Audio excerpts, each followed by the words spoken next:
Hello guys, welcome back again to my channel bersama saya Hansen di sini dan seperti biasanya setiap harinya saya akan buatkan video seputar cryptocurrency. Apa kabar kalian hari ini semuanya? Semoga dalam keadaan yang baik-baik saja. Teman-teman, Bitcoin melanjutkan rally-nya dan bahkan sempat menyentuh ke area 73.500-an. Sebelum pada akhirnya kita melihat ada semacam rejection dari sana, dan sekarang kita sedang mencoba untuk terkonsolidasi di sekitaran angka 72.000 dolar. Nah, di video hari ini kita bakal membahas kira-kira in terms of price action, apa yang bisa kita expect berikutnya terjadi. Diikuti juga data di belakang layar yang menurut saya akan sangat penting untuk kalian ketahui, terutama untuk kalian yang merupakan investor. Jadi stay tune terus sampai akhir video. Nah, sekarang kita bakal mulai dari CoinMarketCap terlebih dahulu. Per hari ini secara global market cap crypto berada di angka 2,43 triliun dolar atau naik sekitar 3,44%. Nah, kalau misalnya kita melihat top 10 coin sendiri, teman-teman, keadaannya juga dominan berwarna hijau. Kenaikannya ranging antara 0, sekian persen hingga kurang lebih 5%. Dan yang menjadi top performer hari ini adalah Dogecoin dengan kenaikan 5,75% menuju 0,1753 dolar. So, itu adalah outlook sementara dari beberapa top coin yang ada. Sekarang kita langsung aja masuk ke beberapa data dan berita terbaru hari ini. Nah, yang pertama teman-teman, ini adalah satu gambar yang mungkin menurut kalian sepele, tetapi sebenarnya membawa fungsi yang sangat besar. Ini adalah Google Trend. Dan kalau misalnya teman-teman lihat, di sini juga ada grafik ya, yang bisa menunjukkan kira-kira seberapa besar sih minat orang sekarang untuk mengetahui atau mempelajari mengenai Bitcoin. Nah, setiap kali kita melihat grafik ini mengalami kenaikan yang signifikan, itu biasanya menunjukkan kita telah berada di akhir sebuah cycle. Artinya kita sudah berada di fase akhir, biasanya berada di pergerakan parabolik, dan para retail itu pada FOMO masuk ke kripto. Sehingga yang mereka lakukan pertama adalah mereka akan search di Google, apa itu Bitcoin, atau bagaimana cara membeli Bitcoin, atau apakah sudah telat untuk membeli Bitcoin. Intinya ada kata kunci Bitcoinnya di sana. Dan indikator ini akan mencerminkan apakah retail sudah masuk atau belum, teman-teman. Di tahun 2017, akhir terutama, ketika kita melihat Bitcoin mengalami pergerakan yang parabolik ke atas, Google Search atau Google Trend untuk keyword Bitcoin itu juga mengalami kenaikan yang sangat signifikan. Dan itu menandai top untuk cycle pada saat itu. Sama juga di tahun 2021 pertengahan, ketika Bitcoin mencapai ke area 69.000, kita juga melihat Bitcoin di Google Trend itu juga menunjukkan ada kenaikan yang signifikan. Walaupun tidak setinggi di tahun 2017, tapi kita mencapai hampir 75 angkanya. Dan itu juga menandai cycle top pada saat itu. Tapi menariknya teman-teman, sekarang kita melihat Bitcoin berada di kurang lebih angka 70-an ribu dolar. Tetapi dari sisi Google Trend sendiri belum menunjukkan adanya peningkatan yang signifikan untuk keyword Bitcoin. Apa yang mau disampaikan di sini adalah bahwa kita masih melihat rupanya di luar sana masih banyak retail yang tidak menyadari bahwa Bitcoin sekarang sedang berada lagi di area all-time high-nya. Dan saya suspek kita baru akan melihat lagi spike terjadi di sini ketika Bitcoin telah berhasil mungkin menyentuh area 90, 100, atau bahkan lebih dari 100.000 dolar. Pada saat itu mungkin kita sudah melihat pergerakan market cenderung parabolik. Orang-orang sudah mulai start kembali notice Bitcoin itu harganya terus-menerus naik karena mungkin membaca berita di mana-mana meliput seputaran Bitcoin.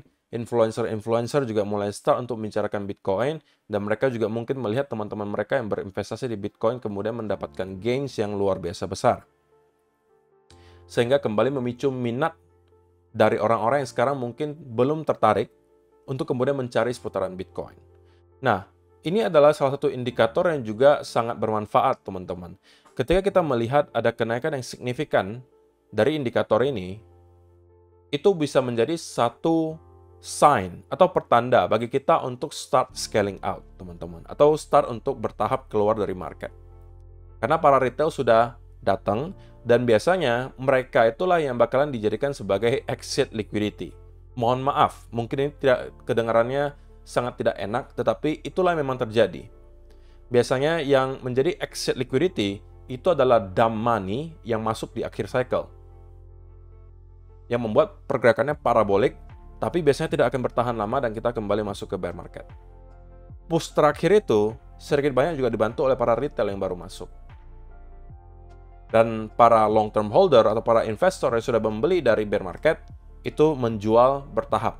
Ketika pergerakan paraboliknya datang, mereka akan jual dan keluar bertahap, sampai pada akhirnya yang tersisa hanya orang-orang yang membeli di pucuk, dan kemungkinan mereka harus hold sampai ke cycle berikutnya. Dan saya rasa teman-teman yang merupakan viewers di sini juga ada yang termasuk holder dari tahun 2021 top. Pasti ada. Dan itu akan terjadi dan terulang lagi. Oke? Yang berikutnya teman-teman. Kalau kita melihat dari segi data inflow spot Bitcoin ETF, lagi-lagi berita positif datang. Kita melihat kemarin BlackRock itu melakukan pembelian kurang lebih 8.820 Bitcoin. Ini adalah angka yang paling tinggi yang pernah kita lihat sejak bulan 3 tahun 2024. Atau bulan Maret ini. Jadi sudah berbulan-bulan terakhir teman-teman, kita tidak pernah melihat BlackRock itu melakukan pembelian sebesar 8.000 Bitcoin. Maksimum itu hanya di bulan Juli kemarin sebesar 7.800. Tapi sisanya kita hanya tertahan di area range 3.000 sampai 5.000 rata-rata. Tapi kemarin kita melihat BlackRock membeli 8.820 Bitcoin.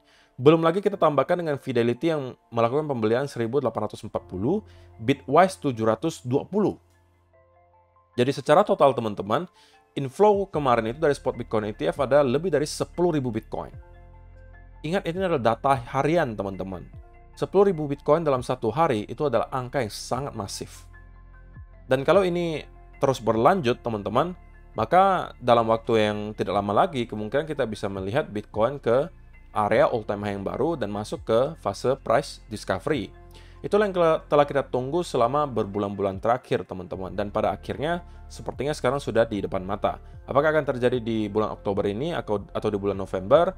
Saya tidak peduli gitu ya, karena saya sebagai seorang investor hanya perlu tahu apakah Bitcoin masih akan bergerak naik dari sini atau tidak. Kalau misalnya jawabannya iya, dan itu akan terjadi mungkin dalam waktu 1 atau 2 tahun dari sekarang, that's fine. Itulah investasi teman-teman. Kalau misalnya kalian berniat melakukan investasi tapi pengen keluarnya 2 bulan dari sekarang, harusnya kalian jadinya traders bukan investor. Kalau misalnya ternyata Bitcoin naik lebih cepat dari perkiraan, ya itu rezeki. Tapi kalau misalnya ternyata memang tidak secepat yang saya kira, tapi selama trennya tetap bullish, ya saya tetap akan bertahan, gitu ya. Sekalipun kalau misalnya kita sekarang kembali drop ke 50.000, 48.000, ya tidak ada yang berbeda. Saya tetap masih akan hold Bitcoin saya sampai pada akhirnya Bitcoin kembali masuk ke fase price discovery, dan saya baru akan menjual ketika ada banyak sekali indikasi yang menunjukkan bahwa kita telah berada di top sebuah cycle. Gitu ya.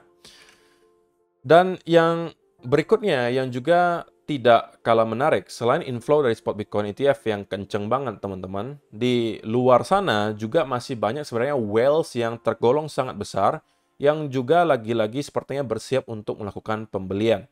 Karena kita melihat ini datanya mungkin baru keluar semalam ya. Ada, ini nggak tahu perseorangan kah atau sebuah perusahaan besar, tapi mereka minting kurang lebih 1 billion USDT. Dan tentunya ya ini untuk dibelanjakan teman-teman. Nggak mungkin kalian minting USDT kemudian untuk dipegang. Ya kan?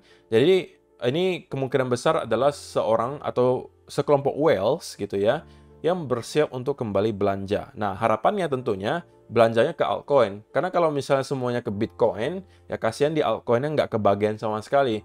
Sampai hari ini memang saya ketahui banyak sekali teman-teman yang mungkin tidak merasakan kesenangan gitu ya. Karena yang naik cuma Bitcoin, altcoin itu masih kesulitan dari segi momentum. Tetapi ingat teman-teman bahwa memang kripto itu bergerak berdasarkan siklus. Dan siklusnya bukan hanya soal siklus 4 tahunan, tapi biasanya memang yang naiknya dulu adalah Bitcoin. Diikuti nanti Ethereum, baru altcoin-altcoin lainnya. Dan itu biasanya ada lagging effect. Antara bisa 1,5 bulan, atau mungkin 2 bulan. Jadi kalian harus tetap bersabar. Selama Bitcoin performanya baik dan kita ke all-time high yang baru, saya rasa hanya persoalan waktu saja sampai kapan altcoin juga bakalan start untuk mengikuti.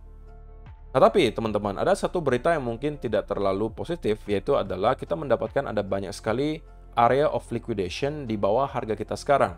Terutama di area range 71.000 sampai ke area range 68.000 dolar. Nah, pertanyaannya apakah kita akan mencoba untuk mencuci dulu orang-orang yang menggunakan leverage untuk long di sekitaran area ini? Ya, jawabannya maybe gitu ya.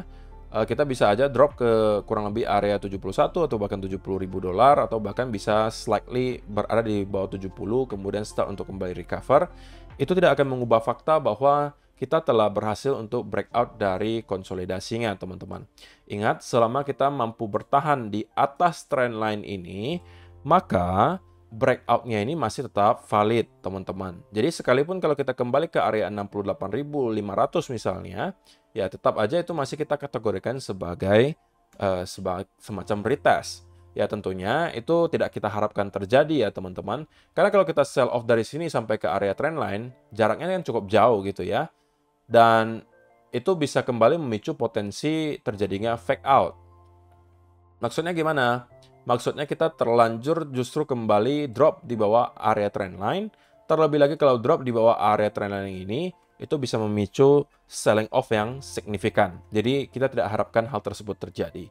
Dan untuk sementara memang persentase untuk skenario tersebut terjadi belum besar. Belum ada indikasi yang mengarah ke arah itu. Tapi kalau misalnya kita hanya bicara soal short term correction, ya chance-nya cukup besar kita bisa mendapatkan hal tersebut, teman-teman. Kalau cuma sekedar pullback atau semacam konsolidasi lebih besar dan kita harus misalnya ngejemput beberapa area likuidasi, maka titik pertama yang mungkin akan kita tuju adalah pertama di bawah area 71.800. Dan yang kedua, kita bisa menuju ke area 70.700. Tapi untuk sementara, saya hanya melihat ini sebagai target terakhir dari pullback-nya, teman-teman. Kalaupun dikasih gitu ya, kita nggak tahu ini bakalan dikasih atau enggak pullback-nya. Untuk sementara, kita melihat Bitcoin hanya terus mendapatkan rally, diikuti konsolidasi kecil, naik lagi, konsolidasi kecil, naik lagi, konsolidasi kecil, dan kemudian kita naik lagi. Nah, apakah pada akhirnya kita akan mendapatkan pullback yang lebih dalam? Itu mungkin bisa kita ketahui dari trendline yang terbentuk, teman-teman. Nah, untuk sementara, kalau misalnya kita lihat, trendline yang terbentuk itu modelnya ya seperti ini. Oke?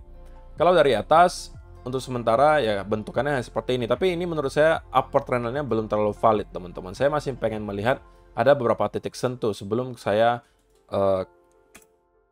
menarik upper trendline-nya. Tapi untuk lower trendline-nya menurut saya ini sudah cukup valid karena sudah ada 3 titik gitu ya, sentuh yang menghasilkan rebound yang signifikan. Dan menurut saya ini sudah cukup valid untuk saya jadikan sebagai sebuah trendline.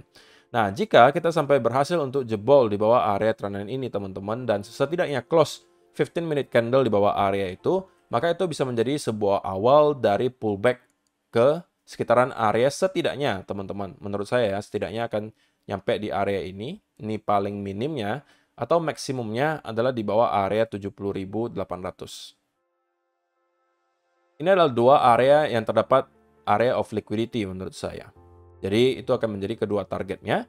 Tapi itu di sisi lain bisa menjadi berkah, terutama untuk teman-teman yang mungkin sampai saat ini juga belum sempat untuk mendapatkan setup long, katakanlah untuk trading di Bitcoin.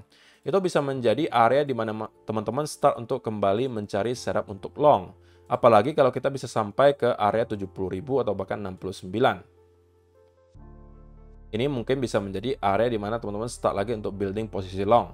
Nah, kenapa posisi swing long di sini cukup menarik, teman-teman? Karena kita bisa hold posisi tersebut sampai cukup panjang dan bisa menargetkan ke area yang cukup tinggi. Nah, katakanlah kalau misalnya teman-teman berhasil masuk dengan average price di angka 70.000 katakanlah, dan kalian misalnya memprotek diri kalian di bawah area trendline ini, dan kalian targetkan ke area 85.000 katakanlah. Oke. yang menurut saya merupakan target yang cukup konservatif, maka itu adalah potensi setup dengan risk to reward ratio hampir 5:1. Jadi itu sudah lebih dari cukup, teman-teman. Oke, jadi segala pullback yang kita lihat terjadi di sini itu justru adalah berkah bagi teman-teman yang mencari peluang untuk setup long. Nah, invalidasi dari potensi scenario bullishnya adalah sekali lagi kalau kita berhasil sampai close di bawah area trendline ini. Tapi sebelum hal tersebut terjadi, bias saya masih tetap akan bullish. Tapi untuk short term, jika kita berhasil sampai breakdown di bawah area trendline ini, maka untuk short term saya harus katakan saya cenderung biasnya adalah bearish. Bearishnya hanya untuk short term karena kita berpotensi untuk mendapatkan semacam pullback untuk melikuidasi dulu orang-orang yang mungkin longnya telat di sekitaran area ini. Tapi kalau kita terus mendapatkan rebound dari sini dan mengalami kenaikan, ya biarin aja teman-teman. Berarti kalian tidak mendapatkan setup apapun, baik itu short maupun long. Karena long di sekitaran area di sini pun menurut saya setupnya tidak ada gitu.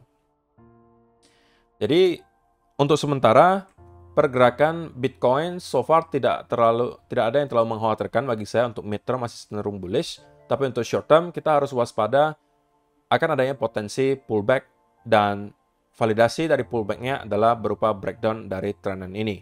Area yang bakalan kita tuju, yang pertama adalah kemungkinan di sekitaran area 71.600 di sini. Inilah target paling dekat. Target berikutnya adalah di sekitaran area 70.700 sampai 70.500 dolar. So, saya rasa itu aja sih teman-teman yang mau saya sampaikan di video hari ini. Semoga bisa bermanfaat untuk kalian semua. See you in the next video guys. Bye-bye.